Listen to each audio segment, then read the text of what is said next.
for Diaries, Ava's Campfire Adventure, Part 2, Chapter 3, An All-Amazing Discovery. Tuesday. Tonight we woke up super excited to start our forest project. Carlos and Zara searched for special feathers to make quilt pens. Sue and George looked for logs to make a catapult. Haley and Zach gathered pine needles to weave baskets. Lily and Jacob collected willow to make a hammock.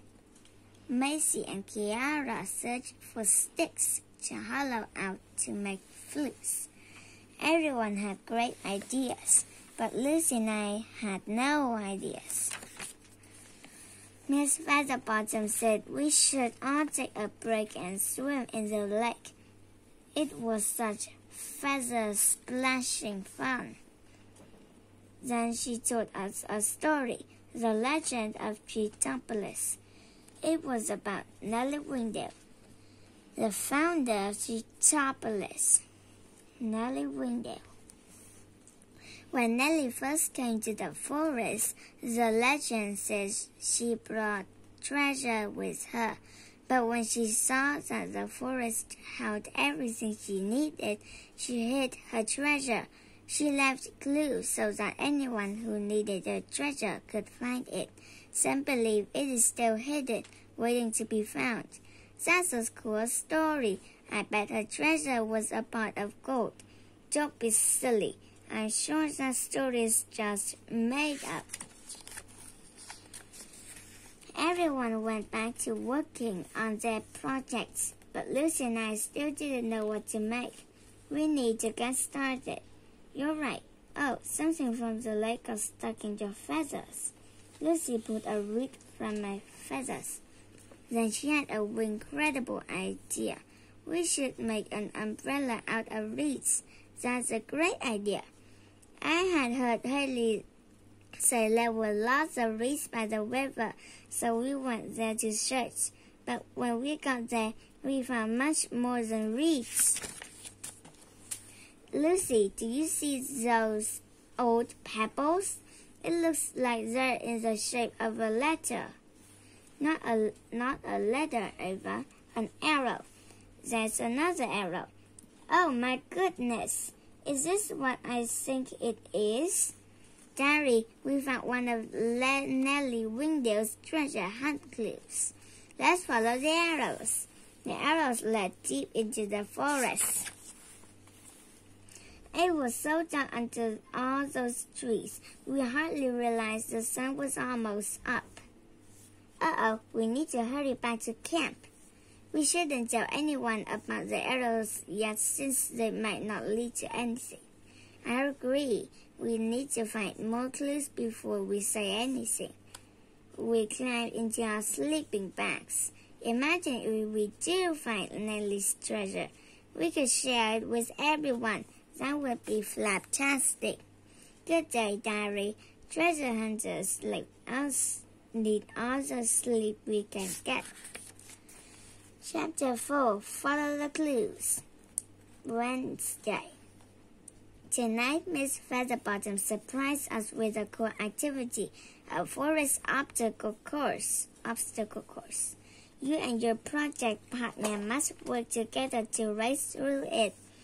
She joined our wings together. Ready, steady, go. There were logs to crawl through, stepping stones to jump across, mud puddles to leap over, and rope ladders to climb. It was so funny with our wings tied together.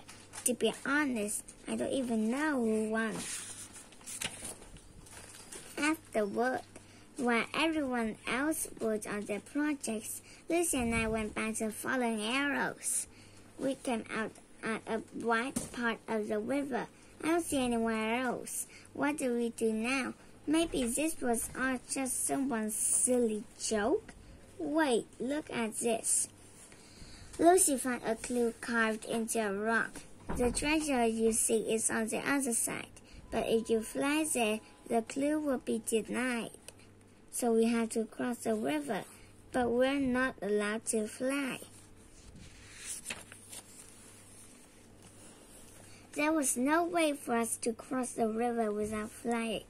Look, here comes Zara, Zach, Helen, Carlos. We told them about Nellie's clues, and we showed them the message in the rock. Then we all agreed to start the Treasure Hunters Club. There's no way to... It's too far for us to swim, and we don't have a boat. We could build a raft. I've made one before, so I know how it's done. Great idea, let's do it. Do you think our raft will float with all of us on it? There's only one way to find out. We began to row across the river. Our raft does float. Just then, our oar hit a tree stump. We found a clue. Over the edge of a cliff, though it's too heavy to lift, is the next clue you can't miss. There's a cliff near here where Anne was looking for feathers. Follow me. We looked over the cliff's edge and saw a boulder with a rope tied around it. This must be the next clue. Arg, what if we fall? You can fly, you know. Oh, yeah. We flew down to the boulder. I don't see a new message. Maybe it's under the boulder. Let's try lifting it. 1, 2, 3. Heave. We tried and tried, but it was way too heavy to lift. The sun was nearly up, so we rushed back to camp. Don't tell anyone else about our hunt, though. I can't wait to surprise them with Nellie's treasure. We all sat around the campfire. My and George's catapult is wow, amazing. Good for you, Sue. Have you and Lucy made anything for your project yet? We sort of started on an umbrella. Well, you better hurry. You're making it too easy for me to win that trophy. Soon it was time to settle into our tasks for the day. I felt bad for not telling Sue or any of the others about the treasure hunt. I told Lucy how I was feeling. Maybe we should tell them. Let's just wait to see what we find tomorrow. Yeah, we still might not even find anything. Sue's right about our project, though. We need to get to work. When everyone else was asleep, we started weaving our umbrella, but we were too tired to get much work done. Oh, Diary, we'll never finish our project by Friday. But if we find the treasure, everyone will be so happy. It won't matter, right? On the other wing, what if we don't find the treasure?